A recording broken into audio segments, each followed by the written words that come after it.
आदाब। मैं अजय सिंह हिंदी का कवि और लेखक हूँ।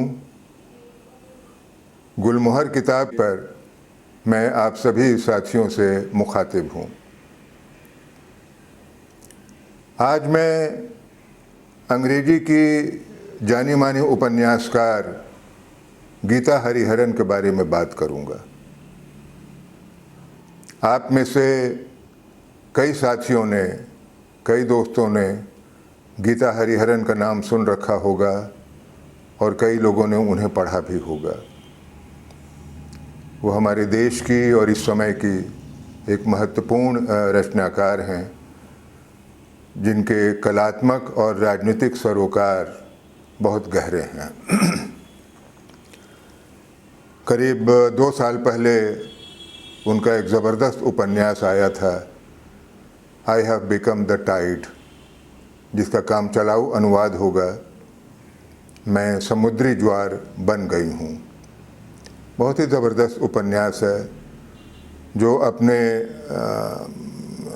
कलेवर में, ढांचे में करीब 1000 साल की यात्रा करता है। यानी 11वीं 12वीं शताब्दी से लेकर के 21वीं शताब्दी तक, और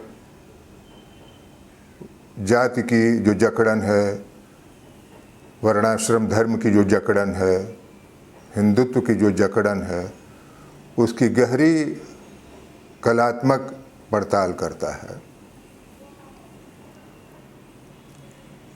गीता हरिहरन का नाम एक अन्य संदर्भ में भी सामने आया है। पिछले दिनों न्यूज़ क्लिक पर, जो समाचार पोर्टल है न्यूज़ क्लिक, उस पर दिल्ली पुलिस की जो कार्रवाई हुई, जो छापामारी हुई, जो गिरफ्तारियां हुई, जो एफआईआर दर्ज किए गए, उसमें न्यूज़ क्लिक से रिश्ता होने की वजह से गीता हरिहरन पर भी एफआईआर दर्ज किया गया है और उन्हें आतंकवाद गतिविधि निरोधक कानून यूएपीए के तहत उन्हें एक एफआईआर में उनका नाम दर्ज है और उनका भी टेलीफोन, लैपटॉप, अन्य कई सामान दिल्ली पुलिस ने जब्त कर लिया। उनकी गिरफ्तारी तो खैर नहीं हुई है अभी, लेकिन गिरफ्तारी कभी भी हो सकती है। लेकिन ये सब उत्पीड़क कार्रवाइयाँ हुई हैं एक हमारे समय के एक अत्यंत महत्वपूर्ण लेखक के विरुद्ध, मौजूदा शासक वर्ग की तरफ से। तो अभी 2-3 दिन पहले मैं, हमारे कुछ साथी उनसे मिलने, उनके प्रति अपनी एकजुटता जाहिर करने उनके घर साकेत, जो दिल्ली का एक इलाका है, वहाँ उनके घर गए थे और उनसे एक बातचीत भी हुई हम लोगों की और एक विचारों का आदान प्रदान भी हुआ। मैं उनका जिक्र इसलिए कर रहा हूँ कि गीता हरिहरन के पक्ष में हम लेखकों को, संस्कृति कर्मियों को, कलाकारों को खड़ा होना चाहिए और उन पर जो चार्जेज लगाए गए हैं, उनकी गिरफ्तारी की जो आशंका है, यूएपीए के तहत उन्हें एफआईआर में नामजद किया गया है, उसके ख़िलाफ़ हमें ज़ोरदार आवाज़ बुलंद करनी चाहिए और गीता हरिहरन के साथ हमें अपनी एकजुटता जतानी चाहिए। जब गीता हरिहरन से बात हो रही थी तो वो एक अपनी नई किताब के बारे में उन्होंने बताया, जो उनके संस्मरण, उन्होंने जो कई लोगों से मुलाकात की थी, उनसे जो बातचीत की थी, उसके बारे में जो कुछ लिखा था उन्होंने, लेखों का एक कलेक्शन जिसमें उनके संस्मरण हैं और मुलाकातें हैं जो उन्होंने की थी। तो सारे जो कागजात, लैपटॉप वगैरह थे, वो तो सब दिल्ली पुलिस ने जब्त कर लिया है। तो काफ़ी उन्हें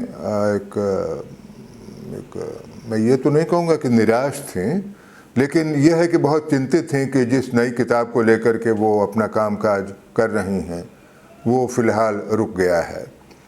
और जाहिर है कि एक लेखक को जब थाना कचहरी की दौड़ लगानी पड़े, वकीलों के बारे में सोचना पड़े, कानूनी कागजात तैयार करने पड़ें, इंडियन पेनल कोड की क्या क्या धाराएं हैं, क्या क्या लग सकती हैं, उनमें क्या आपको रिलीफ है, क्या आपको सज़ा है, इसके बारे में आपको लगातार सोचना पड़े, तो आपकी जो कल्पनाशीलता और रचनाशीलता है वो बहुत बाधित होती है और आहत भी होती है। और हमने देखा है कि भीमा कोरेगांव वाले मामले में भी हमारे बहुत सारे लेखक, कलाकार, कवि, गायक, वकील, बुद्धिजीवी, पत्रकार, वो सब उसमें बंद कर दिए गए हैं और उनकी सारी जो रचनाशीलता है उसको कुंद कर दिया गया है। तो ये जो चीज़ें जो लगातार चल रही हैं उसकी नया, जिसे कहा जाए कि एक नए तौर पर जो अब एक, आप उसे कह सकते हैं कि एक इस सरकार को एक नया शिकार मिला है जिसका वो शिकार करने जा रहा है, वो गीता हरिहरन है। तो ये जो चीज़ हमारे सामने आई है वो हम सब के लिए बहुत एक चिंता पैदा करती है कि ऐसे में हम लेखकों का, कलाकारों का, संस्कृति कर्मियों का क्या जिम्मेदारी बनती है। तो मुझे लगता है कि इन सब बातों पर आप सभी साथियों को सोचना चाहिए और संस्कृति के खिलाफ, लेखन के खिलाफ, विचारशीलता के खिलाफ, हमारी कल्पना की जो आज़ादी है उसके खिलाफ, जो इस निज़ामशाही का, जो हिंदुत्ववादी निज़ामशाही का जो हमला है उसका कैसे हम एकजुट विरोध करें, कैसे हम एक ब्रॉडर अलायंस बनाएं। क्योंकि गीता हरिहरन अपने उस उपन्यास में I have become the tide, उसमें वो बताती हैं कि हमें इन सब चीज़ों का मुकाबला करने के लिए एक ब्रॉडर अलायंस बनाने की ज़रूरत है। तो वह अलायंस गीता हरिहरन के लिए भी बनना चाहिए और इस दिशा में हम लोगों को सोचना चाहिए। शुक्रिया।